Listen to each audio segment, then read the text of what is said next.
തിരുവനന്തപുരത്തെ രാജ്യാന്തര ചലച്ചിത്രമേളയിൽ 4 സിനിമകൾക്ക് കൂടി കേന്ദ്രത്തിന്റെ അനുമതി ലഭിച്ചിരിക്കുന്നു. Beef, Once upon a time in Gaza, Eagles of the Republic, Heart of the Wolf എന്നീ സിനിമകൾക്കാണ് അനുമതി.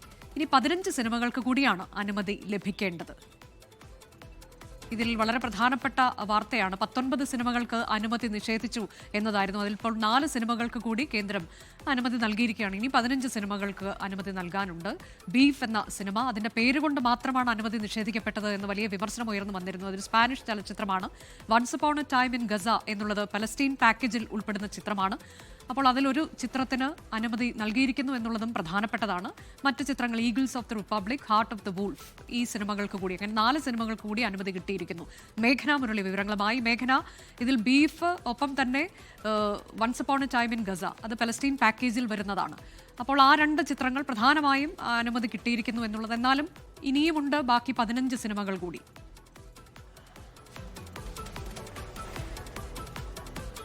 തീർച്ചയായും അനുജ, ഏറ്റവും പ്രധാനപ്പെട്ട വിവരമാണ് ചലച്ചിത്ര അക്കാദമിയുടെ ഭാഗത്തു നിന്ന് വരുന്നത്. 4 സിനിമകൾക്കാണ് ഇപ്പോൾ പ്രദർശനാനുമതി ലഭിച്ചിരിക്കുന്നത്. അത് ഇത്തവണ പ്രദർശിപ്പിക്കേണ്ട ഏറ്റവും പ്രധാനപ്പെട്ട ലോക സിനിമകളിൽ 4 എണ്ണത്തിനാണ് ഇപ്പോൾ പ്രദർശനാനുമതി ലഭിച്ചിരിക്കുന്നത്. അത് Beef, Once upon a time in Gaza, Eagle of the Republic, Heart of the Wolf എന്നീ ചിത്രങ്ങൾക്കാണ് ഇപ്പോൾ പ്രദർശനാനുമതി ലഭിച്ചിരിക്കുന്നത്. അതിൽ ബീഫ് സ്പാനിഷ് സിനിമയാണ്. അതുപോലെ തന്നെ once upon a time in Gaza ഗസയുടെ ചരിത്രം പറയുന്നു, 2007 ഗസയുടെ ജീവിത സാഹചര്യങ്ങൾ പറയുന്ന സിനിമയാണ്. അതുപോലെ തന്നെ eagle of the republic Egyptian പ്രസിഡന്റിന്റെ ഒരു വളർച്ച പറയുന്ന സിനിമയാണ്. അതുപോലെ തന്നെ ഹേർട്ട് ഓഫ് ദ വോൾഫ് പെറുവിലെ ആഭ്യന്തര കലഹം പറയുന്നു. അങ്ങനെ ഇത്തരം കാര്യങ്ങൾ ഇതിവൃത്തമായിട്ടുള്ള 4 സിനിമകൾക്കാണ് ഇപ്പോൾ പ്രദർശനാനുമതി ലഭിച്ചിരിക്കുന്നത്. അതിൽ ചലച്ചിത്ര academy vice chairperson Kukku Parameswaran അല്പസമയത്തിനകം തന്നെ മാധ്യമങ്ങളെ കണ്ട് ഇത് എന്തുകൊണ്ട് എന്നുള്ള കാര്യം വിശദീകരിക്കുമെന്നുള്ള കാര്യമാണ് നമുക്കിപ്പോൾ മനസ്സിലാകുന്നത്. 19 സിനിമകൾക്കാണ് ഇന്നലെ ഒരു കേന്ദ്രത്തിൽ നിന്ന് ഒരു അനുമതി വൈകുന്നതുമായി ബന്ധപ്പെട്ട് വലിയ വിവാദം ഉണ്ടാകുന്നത്. 19 സിനിമകളിൽ ഇപ്പോൾ 4 സിനിമകൾക്കാണ് ഇപ്പോൾ പ്രദർശനാനുമതി ലഭിച്ചിരിക്കുന്നത്. ഇനി 15 സിനിമകൾ കൂടി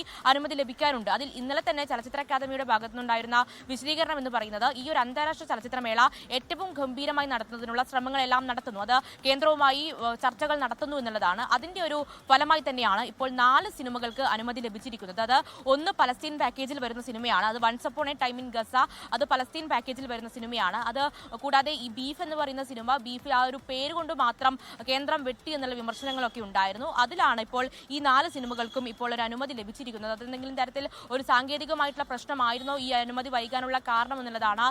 ഇത് അപേക്ഷ നേരത്തെ സമർപ്പിച്ചില്ല എന്ന തരത്തിൽ വിമർശനങ്ങൾ ഉയർന്നു വന്നതാണ്. പക്ഷെ അങ്ങനെ ഉണ്ടായിട്ടില്ല എന്ന് മന്ത്രിയും വിശദീകരിക്കുന്നത് നമ്മൾ കേട്ടു. മേഘന, അപ്പോൾ ഇതെന്താണ് സംഭവിച്ചത് എന്നതിലൊക്കെ കുക്കു പരമേശ്വരൻ വിശദീകരണം നൽകുമെന്നാണോ നമ്മൾ കരുതേണ്ടത്? മറ്റൊന്ന്, 15 സിനിമകൾ കൂടി ഇനി അംഗീകാരം ലഭിക്കാനുണ്ടല്ലോ, അതും ഉടൻ തന്നെ കിട്ടുമെന്ന് പ്രതീക്ഷിക്കാമോ?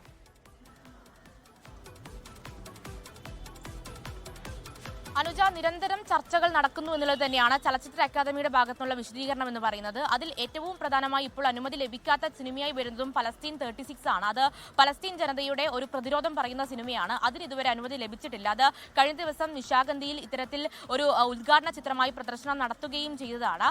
അതിനുശേഷമാണ് ഇതിന് അനുമതി ലഭിക്കാത്തത്. അത് വലിയ വിവാദമാവുകയും ചെയ്തതാണ്. എന്തായാലും ഈ 15 സിനിമകൾ കൂടി അനുമതി ലഭിക്കേണ്ടതുണ്ട്. അതിൽ നേരത്തെ തന്നെ സംവിധായകനായിട്ടുള്ള ഡോക്ടർ ബിജു പറഞ്ഞിട്ടുണ്ടായിരുന്നത്, ഇത്തരത്തിൽ സാങ്കേതികമായ ഒരു പിഴവുണ്ടോ അക്കാദമിയുടെ ഭാഗത്തു നിന്നുള്ള കാര്യം വിശദീകരിക്കണം എന്നുള്ളതാണ്. അങ്ങനെ സാങ്കേതികമായി പിഴവുണ്ടെങ്കിൽ എന്തിന് കേന്ദ്രത്തിന് കുറ്റം പറയണമെന്ന കാര്യങ്ങളിലടക്കം വലിയ വിമർശനം ഉണ്ടായിരുന്നു. എന്തായാലും ഇത് വിശദീകരിക്കേണ്ടത് ചലച്ചിത്ര അക്കാദമി തന്നെയാണ്. ഏതെങ്കിലും തരത്തിൽ ഒരു ചലച്ചിത്ര അക്കാദമിയുടെ ഭാഗത്തു നിന്ന് ഒരു പ്രശ്നങ്ങൾ ഉണ്ടായിട്ടുണ്ടോ എന്നുള്ള കാര്യങ്ങളടക്കമാണ് ഇപ്പോൾ നമുക്ക് മനസ്സിലാക്കേണ്ടത്. ഇപ്പോൾ ഞാൻ നിൽക്കുന്നത് ടാഗോർ തിയേറ്ററിലാണ്.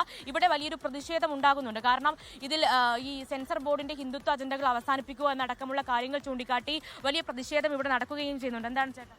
ഇന്നലെ കേന്ദ്ര സർക്കാരിൻ്റെ ഭാഗത്തുനിന്ന് തന്നെയാണ് 19 സിനിമകളെ നിരോധിച്ചുകൊണ്ട് പ്രദർശനാനുമതി നിഷേധിച്ചുകൊണ്ട് ഇന്നലെ ഉത്തരവ് വരികയുണ്ടായി. അത് ഞങ്ങൾ കാണുന്നത് തികച്ചും ഈ മാനവികതയെ, ഈ പോസ്റ്റിൽ കാണുന്ന പോലെ തന്നെ മാനവികതയെ ഭയക്കുന്ന, അല്ലെങ്കിൽ ഹിന്ദുത്വയുടെ അജണ്ട നടപ്പിലാക്കുന്ന പദ്ധതിയുടെ ഭാഗമായിട്ട് തന്നെയാണത് ഞങ്ങൾ കാണുന്നത്. അനുജ, അങ്ങനെ തന്നെയാണ്. ഇപ്പോൾ ഇന്നലെ തന്നെ ടാഗോർ തിയേറ്ററിലടക്കം ഈ IFFK വേദിയിൽ വലിയ പ്രതിഷേധം ഉണ്ടായിരുന്നു. ഈ സിനിമകൾ അത് കാണാനായി പലതരത്തിലും ലോകത്ത് നിന്നടക്കം രാജ്യത്ത് നിന്നടക്കമുള്ള വിവിധ ആളുകൾ എത്തുന്നതാണ്. അതിലൊരു പ്രതിഷേധം ഉണ്ടായിരുന്നു. അത് സിനിമ പ്രദർശിപ്പിക്കണമെന്നുള്ളത് തന്നെയാണ് പ്രധാനമായും ഇവിടെ എത്തുന്ന ചലച്ചിത്ര പ്രേമികളുടെ ഒരു ആവശ്യമായി വരുന്നത്. എന്തായാലും ഇപ്പോൾ 4 സിനിമകൾക്കാണ് പ്രദർശനാനുമതി ലഭിച്ചിരിക്കുന്നത്. ഇനി 15 പ്രധാനപ്പെട്ട 4 സിനിമകൾക്ക് കേന്ദ്രം അനുമതി നൽകിയിരിക്കുന്നു. അതിൽ പലസ്തീൻ പാക്കേജിൽപ്പെട്ട once upon a time in Gaza ഉണ്ട്. എന്നാൽ പലസ്തീൻ 36 36 എന്ന സിനിമ അതിപ്പോഴും അനുമതിയായിട്ടില്ല. മറ്റൊന്ന് ബാറ്റിൽ ഷിപ്പ് ഓഫ് പൊട്ടംകിങ് എന്ന ആ സിനിമ. അപ്പോൾ അതിനൊക്കെയുള്ള അനുമതി ലഭിക്കുമെന്ന പ്രതീക്ഷ നിലവിലുണ്ട്. 15 സിനിമകൾക്ക് കൂടി ഇനി അനുമതി ലഭിക്കാനുണ്ട്. കുക്കു പരമേശ്വരൻ അല്പസമയത്തിനകം മാധ്യമങ്ങളെ കണ്ട് കാര്യങ്ങൾ വിശദീകരിക്കും. ലോകത്തെവിടെയായാലും ഏത് സമയത്തും 24 വാർത്തകളും ഓഗ്മെന്റഡ് റിയാലിറ്റി പാക്കേജുകളും എക്സ്പ്ലെയിനറുകളും വിശദമായി കാണാൻ ഞങ്ങളുടെ യൂട്യൂബ് ചാനൽ നിങ്ങൾക്ക് സബ്സ്ക്രൈബ് ചെയ്യാം.